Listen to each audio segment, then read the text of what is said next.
All right, CC week 20, cycle 1 week 20. This is what I did with my class. My name's Caitlin. Every week I share what I do with my class. My class is made up of Abecedarians and Apprentice age kiddos. So 5 to 7, actually I guess maybe now they're 6 and 8, I don't know, at the end of the year. But anyway, so the second youngest class at our campus. This is what I do with them each week. So for timeline, I brought in my big pointer. This came from Dollar Tree, and let them take turns pointing to the timeline cards. Something that I've started doing the last few weeks that I really like is, so I always have we have big whiteboards at the church where we meet. And so I use magnets and I put all of my memory work up on the whiteboards, including my timeline cards. I usually have them all magneted across the bottom of the board.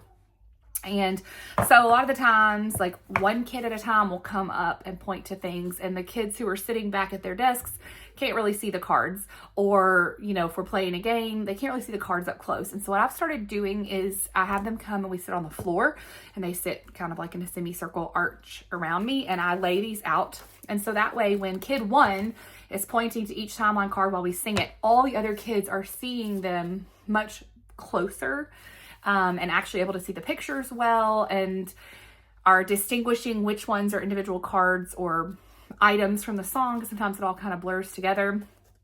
So yeah, basically all that to say, we've started doing timeline on the floor with them circled around me and these laid on the floor. So everyone is seeing them up close, not one kid up there and the rest all in the back of the class, or not in the back, but you know, at their desks. So anyway, I just thought I'd share that, especially if you have those little ones, to get down with them. Let them hold them, they're sturdy, let them move around with them, that kind of thing. So that was timeline. Each kid, we just would sing through the song and each kid would point, and I would just kind of point along with them to help them know when to move to the next card, because some of mine can read and some of them cannot. So they're still kind of relying on the pictures. Okay, for math, we finished up our geometry song, which ends with circumference of a circle. So we talked about that, and then I used these cards, these equation cards, y'all have seen them before, that I made. These are in my Etsy shop. And gave each of the kids a card, and they would bring them up to the board and build the equation. So C equals 2 pi r. Build that on the board with the magnets. They have really enjoyed doing that, and I feel like they're actually learning the parts of the equation more so than just like singing them. Not that they understand what any of this is, and they're not supposed to at this point. That's fine, but just they actually realize it's C equals 2 pi r. So anyway, they've enjoyed this, and that's gone well for us, especially because they know what a C is, they know what an R is. I can show them what the pi is. Some of the ones where they need to read have been hard for this age, but those, most of them know, you know, their letters and an equal sign, that kind of stuff. So that's been good for us to use. Okay, for history, we just sang the song, did the hand motions. I used Driven by Grace, as I always do, which I'll show in a second, and then used the visual cards. So it's a really fast song. So I showed them the motions, but then I told them as we're singing them, just to do the ones that you can, because it was fast. So circa, I think 1910, and then during the Mexican Revolution, Pancho Villa and Emilio Zapata fought, and then you do land and liberties, like that. Okay, so I always link to her videos, my blog posts. You can go see her originals, but I also try to do that for here, so if you don't want to go see another one, you don't have to. Okay, and then we have these visual cards. Y'all have seen me use these a million times, and so I give these to the kids, and they come up one by one and they put these on the board. They love that. They love the cards, the history cards, and the math equations. I don't know. They just love coming up to the board and building out either the sentence or the cards. And I like it because I love singing the songs, but also, like what I was talking about with the math, I feel like when we do this, they're hearing each portion a little slower, and maybe it's getting in their brains a little bit better. So anyway, that's what we did for history. For geography, they have these little tiny popsicle sticks that I put in their little supply bags. And so today we got those out, and we pointed to the spots on the map. My big map that we have in our classroom did not have this on there. It did not have, like, Canada didn't have anything like, you know how the CC maps outline the things that we're going to be looking for. Mine didn't. So we just used their maps, which are the trifold maps. Actually, we got on the floor and did it. But anyway, that's what we did, pointed with the little pointers. For science, we used Driven by Grace hand motions. We did troposphere, like rain, stratosphere, we did our arms like airplanes, mesosphere, we made our hands like meteors, thermosphere, like we're hot, and exosphere, crossed our arms and then like out in outer space. So we did that a couple times with the motions, and then we did it in silly voices. So we said it like a robot, said it in a whisper, said it like a deep man voice, and said it like you're crying. They always think that is hilarious, and so they have fun with that. For a linking verb, oh man, I left those downstairs. For the linking verbs, we used like we talked through it, but then my 3-year-old has these little plastic linking chain type things, and they're linked in my blog post if you want to see what I'm talking about. But it's like a bucket and has these like a red, blue, green, and yellow plastic links. And so I gave each kid a pile of those. And as we were saying it, I had them I like set a timer for 30 seconds and I had them make a chain as long as they could. And then we said the definition, and then I had them join up with their neighbor, and I gave them 30 seconds to make that chain as long as they could. And then we said the definition, and then I had them join up together and made a huge circle, and I put them in the middle of it and like tied them up in their links, and then we said it again. So it was just, we had these plastic chains at the house. Like, this is perfect. We call them links anyway. It's perfect for linking. And so we use those just as something different. But you know, if you don't have them, don't go out and buy them or anything, just for this one activity. If you have small children though, they like those. Okay. And then for Latin, we always do exercises while we're listening to the songs. And so we did high knees, toe touches, crossbody stretches, and calf raises were our exercises during that. So that was new grammar. So when we did our new grammar, I did science last, and then we do our actual science experiment time right after that. So it's perfect. We talked about the layers of the atmosphere, and then we went right into our science discussion. Okay, so I'm going to show you the project that I picked for layers of the geosphere and the atmosphere, but I do not recommend this one for the youngest crew. It turned out really good. This is what we did.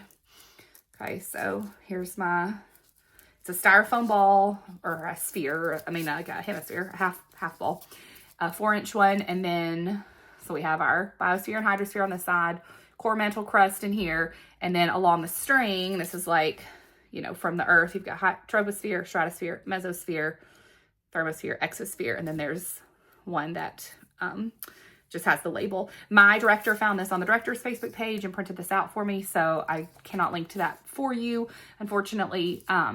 But anyway, we did this. Like I said, I love how it turned out. I think it's really cool, but for the little ones, and again, mine aren't even the youngest ones, it was a lot. It took us way longer than science is supposed to usually. I even went ahead and prepped as much of their materials as possible. I had all the circles cut out. I had all the little labels cut out. The ones that fold around the yarn, I had those already folded. I had the strings tied to the paper clips and them undone. Like, I had everything ready for them, and it still was just a very tedious project with lots of gluing and different steps and all that kind of stuff. They did great. They did fine. It just was long. So unless you have a lot of mom helpers, you might want to not do that one unless you have the older kids, or maybe you want to tackle it because it is a really cool project. So I just a word of warning, it took way longer than I thought it was going to. Okay, so that was science.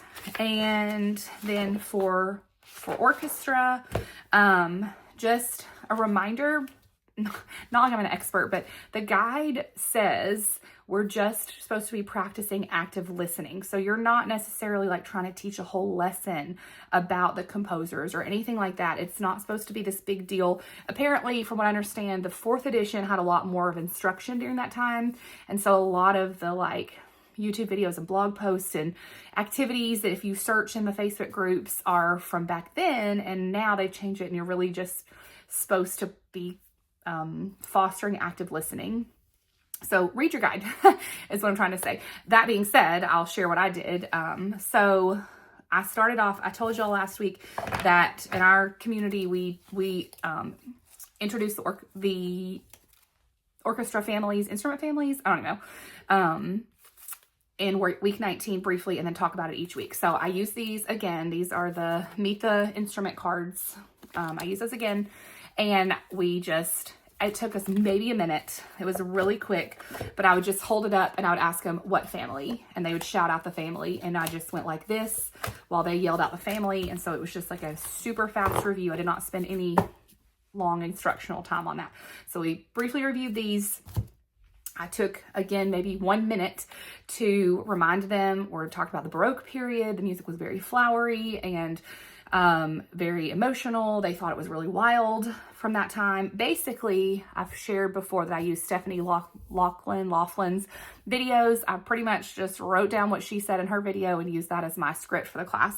So I just took a couple of seconds to remind them about the Baroque period, and then a really quick information about Handel or Handel or however you say his name. I always thought it was Handel, and now I think maybe I'm wrong. But just like, this is the guy that composed it.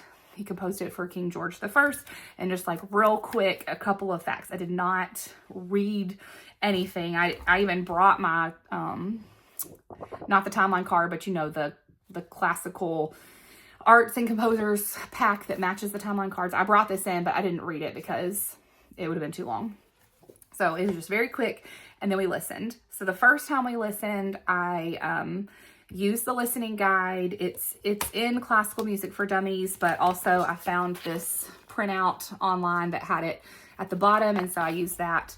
And again, I just used Stephanie Laughlin's videos and listened to her and watched her several times and saw how she did it and just copied that for my class, because I could never have told you what were the woodwinds and what was the trumpet and what was the French horn. I do not have that musical knowledge, background, whatever. So so the first time we listened to it, I paused and would point out different things that are from the listening guide. And then the second time, and I had them, they're allowed to bring a stuffy or a blanket, and I had them each laying down with the lights off while I talked through it the first time. The second time, we continued laying down with the lights off, and I didn't talk it all through it. It was just for them to listen. And then the third time we listened to it, I brought them back to their desks, and I had printed off this like more visual listening guide. And I wasn't sure if I was going to use it. So it was kind of like if we don't have time, not a big deal. I've heard a lot of people say it's really confusing for their kids. So we gave it a try. I gave each of the kids one, and we listened. So this would have been our third time through, and I helped them point to where we were on the listening guide, and they did a pretty good job with it. And so I didn't pause during the song like I had the first time, but I did talk through the song some of the time to help them figure out where we were. So anyway, that's how I approached it. The guide has the CC guide has a couple of suggestions in there, but mostly it's just however you want to have them listen to those pieces, but the focus is on the active listening. Okay, finally, review time. We were supposed to play Rocket Blast Off, and I realized that I forgot to bring dice. Each kid needs a dice to roll in order to color on their rockets.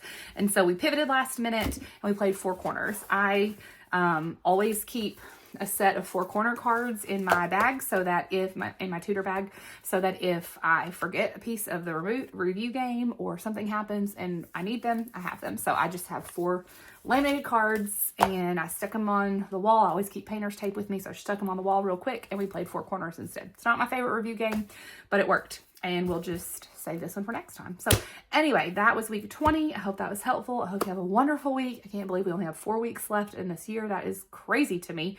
But anyway, I'll see you back here next week. Bye.